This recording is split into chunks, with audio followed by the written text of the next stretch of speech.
KF-21 개발 프로그램의 중심에는 단순한 전투기 생산이 아니라 대한민국 항공방산 역사의 체계를 뒤흔드는 대전환이 자리하고 있다. 최근 공개된 정광선 전 사업단장의 발언은 이 전투기가 왜 아시아를 넘어 유럽과 중동까지 긴장시키고 있는지 분명하게 보여준다. 특히 그는 폴란드 방산 전시회의 반응을 언급하며 KF-21이 어떤 국가들에서 어떤 관심을 받고 있는지 그 무게감을 직접 전달했다. 아직 전력화가 완료되지 않은 기체임에도 불구하고 세계 주요 군사 관계자들은 이미 한국항공 부스를 찾아 구체적인 능력과 장점을 세세히 확인하고 있는 상황이었다. 전력화 이전부터 이 정도의 관심이 집중된다는 것은 흔한 일이 아니며 KF-21이 가진 잠재력의 크기를 보여주는 신호라고 할 수 있다. 정광선 전 단장은 폴란드가 공동개발을 선택할 가능성은 거의 없다고 선을 그었다. 이유는 명확했다. 개발 종료까지 남은 기간이 매우 짧아 공동개발로 얻을 수 있는 실익이 없기 때문이다. 대신 폴란드가 선택할 수 있는 길은 면허 생산 방식이며 이는 이미 K2와 K9 수출 과정에서도 충분히 입증된 모델이다. 폴란드가 KF-21을 실제 도입한다면 자체 조립 라인을 구축하고 일부 부품 생산 기술을 이전받는 형태가 될 것이라는 분석은 매우 현실적이다. 물론 AESA 레이더나 전자전 장비처럼 국가정책상 이전이 불가능한 핵심 기술은 제외되겠지만 조립 기술과 일부 부품 생산 능력만으로도 폴란드 방산산업의 상당한 수익과 기술적 발전을 가져올 수 있다. 한편 미국이 KF-21 엔진이나 스텔스 관련 기술 이전을 꺼려하는 이유도 단순한 정치 문제가 아니라 국제적 규범 때문이라고 그는 강조했다. MTCR과 같은 미사일 기술 통제 체계는 특정 파워 이상의 비행체나 무인기 엔진 기술 이전을 강하게 제한한다. 또한 바세나르 협정은 재래식 무기 확산을 관리하기 위한 국제적 장치로 이 협정에 가입한 국가들은 민감한 기술을 자유롭게 이전할 수 없다. 미국이 특히 신중한 이유는 ITAR 규정 때문이다. ITAR은 미국이 보유한 무기 관련 기술과 장비를 해외로 이전할 때 반드시 정부 승인을 받도록 하고 있으며 위반 시 매우 높은 수준의 제재가 부과된다. 이러한 구조 속에서 미국이 KF-21 기술 이전에 매우 조심스러운 태도를 보이는 것은 오히려 당연한 일이며 세계 어느 국가라도 동일하게 움직일 수밖에 없는 국제 규범이라는 점을 그는 짚어냈다. 그렇다면 폴란드는 KF-21과 F-35 중 무엇을 선택해야 할까? 정광선 전 단장은 명확한 답을 내놓았다. 두 기종을 모두 확보하는 것이 가장 합리적이라는 것이다. F-35는 고밀집 대공망을 돌파하는 데 최적화된 스텔스 플랫폼이지만 내부 무장구조상 대량 투입이나 근접 지원 임무에는 적합하지 않다. 반면 KF-21은 넓은 무장 탑재량을 바탕으로 공대지 임무에서 높은 효율을 발휘할 수 있다. 실제로 한국 공군도 F-35와 F-15, F-16, KF-21을 조합해 다양한 임무에서 유연성을 확보하고 있듯이 폴란드 역시 두 기종을 함께 운용할 경우 작전폭을 크게 넓힐 수 있다. 한 기종만을 중심으로 전력을 구성하는 방식은 현대전에 적합하지 않으며 서로 다른 장점을 가진 기체를 조합하는 것이 생존성과 작전 효율을 모두 충족시키는 해법이라는 것이다. 또한 그는 인도네시아 이슈가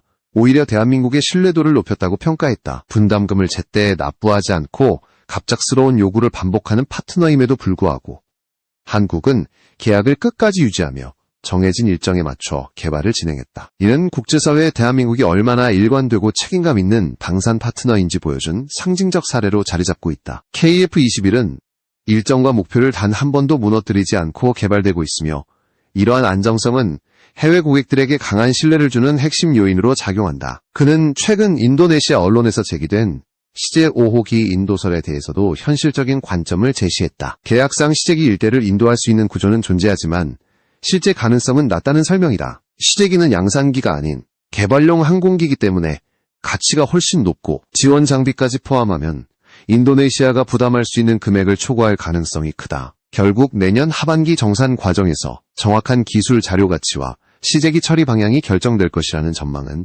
많은 전문가들도 공감하는 부분이다. 이 문제는 단순한 항공기 이전이 아니라 기술 자료 활용 범위와 개발 비용 정산까지 포함하는 복합적 사안이기 때문이다. 이처럼 KF-21을 둘러싼 국제적 관심과 협력 논의, 그리고 복잡한 기술 정치적 변수가 얽혀있는 상황 속에서 대한민국 항공방산산업은 새로운 전환점을 맞이하고 있다. KF-21은 단순히 한 국가의 전투기 개발이 아니라 세계 시장에서 새로운 균형을 만들어낼 잠재력을 가진 플랫폼으로 평가되고 있으며 그 중심에는 명확한 근거와 전략이 존재한다. 이러한 흐름은 앞으로 더 거세질 것이고 특히 엔진 국산화가 본격적으로 가시화되는 순간 KF-21의 위상은 지금과는 전혀 다른 차원으로 상승할 것이다. KF-21 엔진 국산화는 단순한 기술 개발이 아니라 한국 항공우주산업 전체의 판도를 뒤바꾸는 전략적 고도화 작업이다. 정광선 전 단장은 한국이 지금까지 독자 엔진 개발을 본격적으로 시작한 기간이 길지 않다는 점을 강조하며 현실적인 로드맵을 제시했다. 현재 진행 중인 5,500파운드급 엔진 개발은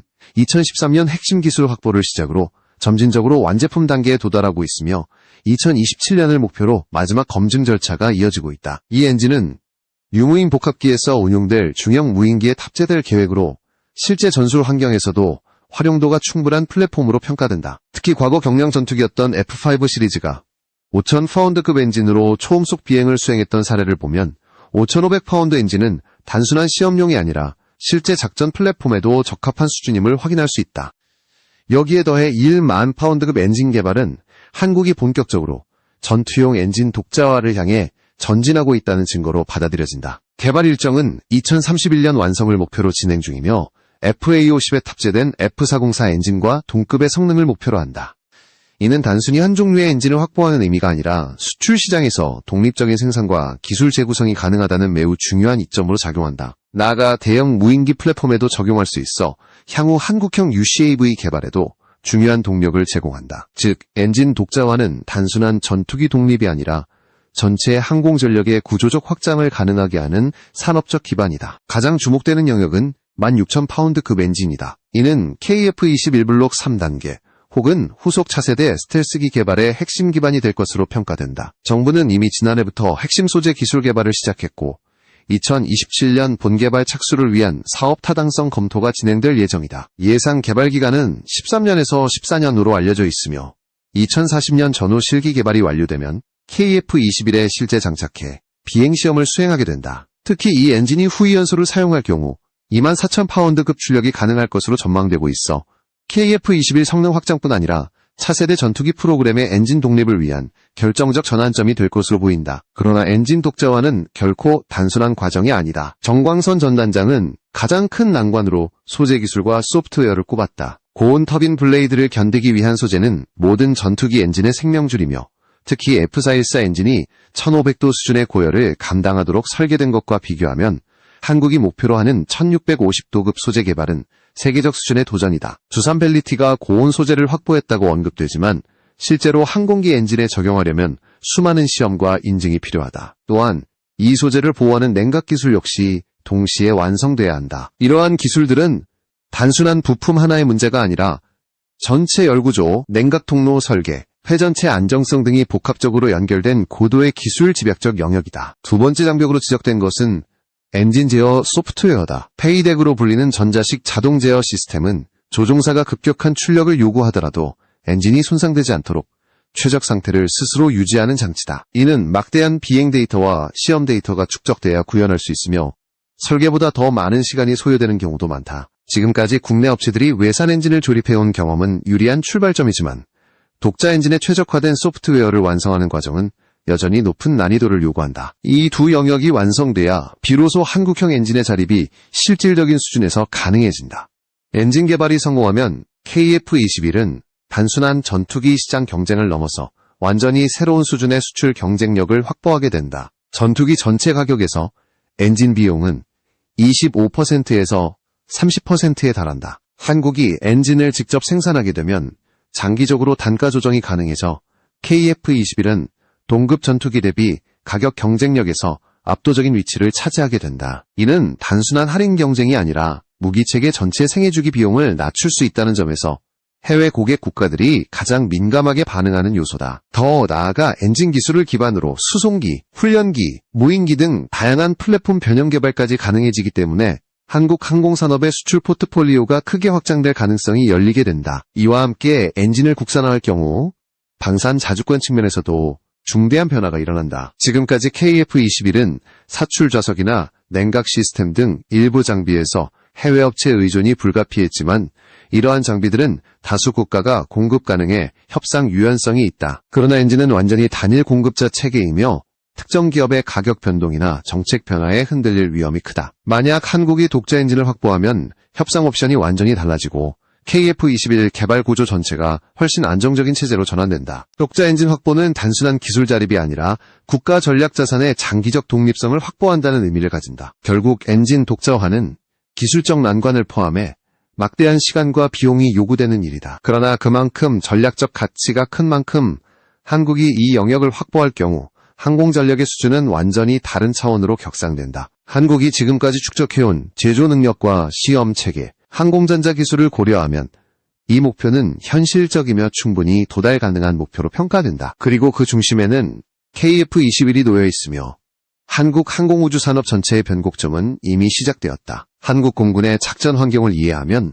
KF-21이 왜 필수 전력으로 평가되는지 더욱 명확해진다. 정광선 전 단장은 북한 공군 전력의 실제적 수준과 한국 공군이 제공권을 확보하는 데 필요한 시간을 구체적으로 설명했다. 북한이 약 500여 대의 전투기를 보유하고 있다고 알려져 있지만 그중 현대적 의미에서 실질적인 전투력을 가진 기종은 미그-29와 미그-23 정도로 약 100대 규모에 불과하다. 나머지는 1960년대 소련 혹은 중국에서 생산된 구형 전투기들로 최신 항공전에서 요구되는 기동성, 센서 능력, 네트워크 통합 능력이 현저히 부족한 상태다. 즉 전투기 숫자만으로는 북한이 결코 한국 공군과 대등한 공중전을 수행할 수 없는 구조다. 북한 공군의 취약성은 기체 노후화뿐 아니라 조종사 훈련 수준에서도 극명하게 드러난다. 연료 부족으로 인해 조종사 1인당 월간 비행시간이 극히 낮은 것으로 알려져 있으며 이는 실제 전투 임무 수행 능력에 직접적인 영향을 미친다. 한때 북한 조종사가 월 3회 미만의 비행을 한다는 보고까지 나온 것은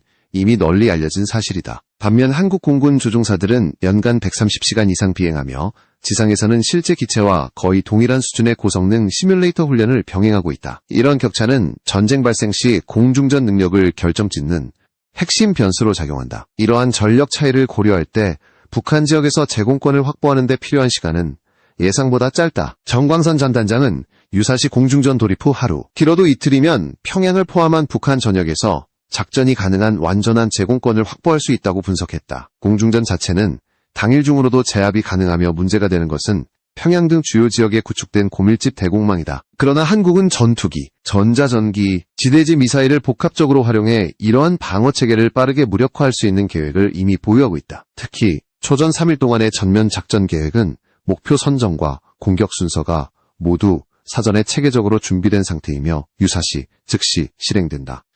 이 상황에서 KF-21이 전력화되면 한국 공군의 타격 능력은 한층 더 유연하고 공격적으로 변할 수 있다. KF-21은 F5나 F4 팬텀을 대체하는 후속 플랫폼으로 설계되었기 때문에 기존 구형 전투기가 맡았던 임무를 훨씬 높은 정밀도와 생존성으로 수행할 수 있다. 예를 들어 F5가 하나의 표적을 제거하는데 폭탄 2발이 필요했다면 KF-21은 개량된 센서와 최신 무장 덕분에 단 한 번의 공격으로 목표를 파괴할 수 있다. 즉, 같은 작전에 투입되는 항공기수가 줄어도 더 많은 전술 목표를 처리할 수 있으며 이는 전체 작전 시간 단축과 전투 유지력 향상으로 이어진다. 또한 KF-21이 확보하는 유연성은 단순히 공대지 타격 능력 향상에만 국한되지 않는다. 현대전에서는 소위 긴급 표적이라고 불리는 예측 불가능한 이동 표적 처리 능력이 매우 중요하다. 지대지 미사일 발사 차량처럼 이동하며 은폐하는 표적들은 기존 기체보다 센서 성능과 데이터 처리 능력이 뛰어난 플랫폼이 훨씬 유리하다. KF-21이 실제 전장에 투입되면 이러한 긴급 표적 대응 능력이 크게 강화될 것으로 보인다. 이는 공군 전체의 타격 체계가 단순히 사전 계획된 표적이 아니라 실시간 변화하는 전장 상황을 유기적으로 대응할 수 있도록 만드는 핵심 변화다. 한국 공군이 북한뿐만 아니라 주변 강대국을 상정한 대비를 강화하려면 단순히 기체 수량을 유지하는 것을 넘어서 작전 체계를 네트워크 중심전으로 완성해야 한다는 지적도 제기되었다. 중국은 젠20을 비롯한 다수의 현대식 전투기를 확보하고 있어 장기적으로 공세적 전력 확장이 가능하다. 이 환경에서 한국이 공군 전력을 안정적으로 유지하려면 최소 450대 이상의 전투기를 운용할 수 있는 구조가 필요하다는 분석은 매우 현실적이다. 단순히 기체 대수를 늘리는 것이 목적이 아니라 장기간 작전 지속성을 보장하기 위한 최소한의 소요가 존재한다는 의미다. 여기서 핵심은 네트워크 통합이다. 지상군, 해군, 항공작전사령부 등이 완전히 연결되어 실시간 데이터 공유를 수행하는 NCW 체계는 현대전의 절대적 기준이다. KF-21은 이러한 체계의 중심축이 될 수 있으며 향후 무인기 협업 체계까지 통합된다면 전투기의 작전 개념 자체가 한 단계 더 진화하게 된다. 한국이 차세대 공중전 환경에서 주도권을 확보하기 위해서는 KF-21 전력화와 병행해 NCW 기반의 전장 통합 시스템 구축이 반드시 필요하다. 전투기의 성능보다 더 중요한 것은 그 성능을 어떤 정보구조 안에서 최대치로 끌어올리느냐의 문제이기 때문이다. 결국 KF-21은 단순히 F5와 F4를 대체하는 신형 전투기가 아니라 한국공군의 공중전 구조를 재편하는 핵심 자산이다. 정밀 타격 능력, 생존성, 임무 수행 범위, 긴급 표적 처리 능력, 그리고 향후 무인기 연동 가능성까지 고려하면 KF-21의 전력화는 한반도 전장 환경에서 압도적 우위를 창출할 수 있는 구조를 가져온다. 북한 전력 대비 우세 확보는 물론이고 주변 강대국의 공군력 확장에 대응할 수 있는 실질적 기반이 마련되는 것이다. 한국 공군의 미래는 단순히 새로운 기체를 보유하는 것이 아니라 KF-21을 중심으로 한 네트워크 결합형 전력으로 재정이 되고 있다. KF-21의 미래 성능 확장은 한국 항공전력 발전의 방향성을 결정짓는 핵심 주제다. 정광선 전 단장은 KF-21 성능 개량, 즉 블록 3 혹은 하이브리드 5세대급 전투기로의 확장에 대해 공군 차원의 공식 발표는 아직 없다고 설명했지만 어떤 기술들이 반드시 포함되어야 하는지에 대해서는 이미 업계와 군 내부에서 공통된 방향성이 존재한다고 밝혔다. 그 중심에는 스텔스 성능 강화와 유무인 복합체계 구축이라는 두 가지 축이 자리하고 있다. 이는 단순한 성능 향상이 아니라 한국 공군이 미래 공중전 패러다임을 주도하기 위한 필수 조건으로 평가된다. 먼저 스텔스 능력 강화는 KF-21 블록 3가 우선적으로 해결해야 할 기술적 목표다. 현 KF-21은 저피탐 설계를 기반으로 하지만 완전한 5세대급 스텔스 전투기에 비하면 피탐 반사 면적을 더 줄일 여지가 존재한다. 공군이 F-35급의 스텔스 플랫폼 운용에 익숙해지고 있는 만큼 KF-21의 블록 3 역시 F-35와 동등하거나 그에 근접한 수준의 피탐 감소 기술이 요구될 가능성이 높다. 이를 위해서는 레이더 흡수재료 성능 개선, 기체 외형, 설계 보완, 무장 융합 구조의 추가 최적화 등이 필수적이다. 스텔스 능력은 단순히 생존성 향상뿐 아니라 전략 표적 침투 능력을 좌우하는 요소이기 때문에 블록 3 개발의 최대 과제로 꼽힌다. 다음으로 유무인 복합체계는 KF-21이 6세 대급 전투기 개념에 진입하기 위해 반드시 확보해야 할 작전 구조다. 최근 주요 군사 강국들이 추진 중인 전투기 개발 흐름을 보면 유인기 단독 운영 개념은 이미 한계를 드러내고 있다. 대신 유인기 한 대가 여러 대의 무인기를 통제하거나 협동작전을 수행하는 방식이 표준화되고 있으며 이를 통해 높은 위험 지역에 무인기를 먼저 투입하거나 정밀 공격을 분산 수행하는 작전이 가능해진다. 한국 역시 국방과학연구소와 대한항공, 한국항공 등이 다양한 형태의 UCAV와 전술 무인기를 개발하고 있으며 이들 플랫폼이 KF-21과 유기적으로 연동되는 체계 구축은 공군 작전 능력을 획기적으로 향상시킬 수 있다. 한국항공이 개발 중인 네트워크 기반 전투 운영 시스템인 낙스는 이러한 유무인 협업 작전의 중심이 될 것으로 보인다. 이 시스템은 전술 데이터 교환, 인공지능 기반 전투 판단, 실시간 상황 인식 정보 통합 등의 기능을 포함해 유인기와 무인기가 하나의 전투 단위처럼 움직일 수 있게 한다. 이는 F-35나 F-22도 아직 완전히 구현하지 못한 개념으로 한국이 미래 전투기 체계에서 높은 경쟁력을 가질 수 있는 영역이다. 특히 무인기와의 협력은 KF-21의 생존성을 극대화하고 위험적 진입 부담을 크게 줄여 한국 공군이 보다 공격적이고 유연한 작전을 수행할 수 있게 한다. 공군이 요구할 가능성이 높은 또 하나의 기술은 상황인식 능력의 고도화다. F-35에 탑재된 이오다스는 조종사가 후방을 포함한 모든 방향을 볼 수 있게 해주는 차세대 센서 시스템으로 전술 상황 대응 속도와 정확도를 획기적으로 높인다. KF-21 블록 3가 이와 유사한 전방위 센서 통합 시스템을 가진다면 적 전투기와 지대공 미사일 위협을 조기에 탐지하고 즉각 대응할 수 있는 체계가 완성되며 이는 생존성과 타격 성공률을 동시에 끌어올린다. 시야 확보는 전투기 성능의 기본이지만 센서 통합 수준이 높아질수록 조종사의 부담은 줄어들고 기체 운용 효율은 크게 증가한다. 스텔스 성능 강화와 유무인 복합 체계, 상황 인식 능력 고도화가 동시에 이루어진다면 KF-21 블록 3는 기존 5세대기도 갖추지 못한 일부 능력을 확보한 새로운 형태의 이는 단순히 F-35를 모방하는 것이 아니라 한국이 독자적으로 미래 공중전 개념을 구축하는 과정에서 나오는 자연스러운 진화다. 반면 기술 통합 과정은 엔진 개발과 마찬가지로 긴 시간과 높은 난이도가 요구되는 만큼 공군의 요구 조건 명확화, 정부의 예산 확보, 산하견의 기술 협력 등이 체계적으로 이루어져야 한다. 공군이 공식적으로 블록 3 개발 조건을 확정하는 순간부터 한국 항공우주 산업의 다음 20년이 결정된다고 해도 과언이 아니다. 개량형 KF-21 개발의 의미는 단순한 성능 향상을 넘어 한국이 항공전력의 미래를 스스로 설계할 능력을 가졌다는 선언과 같다. 스텔스 플랫폼 경쟁은 이미 세계 각국이 치열하게 전개하고 있으며 유무인 복합체계는 곧 공중전의 표준이 될 전망이다. 이 구조에서 한국이 뒤처지지 않고 오히려 새로운 전략적 대안을 제시할 수 있다면 KF-21은 단순한 국산 전투기가 아니라 한국형 항공전 패러다임의 중심축으로 자리 잡게 된다. 이는 한국 방산산업의 신뢰도와 수출 경쟁력까지 연결되는 중요한 변곡점이며 앞으로의 국제군사 균형에도 의미 있는 영향을 미칠 가능성이 높다. 결국 블록 3 개발은 미래 항공전 수행 방식의 전환점을 의미한다. 단순한 플랫폼 업그레이드가 아니라 전술, 센서, 네트워크, 무인기 운용 개념을 하나의 통합체계로 묶는 전략적 도약이며 이를 성공적으로 구현할 경우 한국은 5.5세대급 혹은 그 이상의 능력을 갖춘 새로운 전투기 체계를 세계 무대에 제시할 수 있게 된다. KF-21은 현재 진행형의 프로그램이지만 그 잠재력은 이미 한국 항공전력의 미래를 결정짓는 상징으로 자리 잡고 있으며 향후 개량형 개발은 그 상징을 현실로 만드는 단계가 될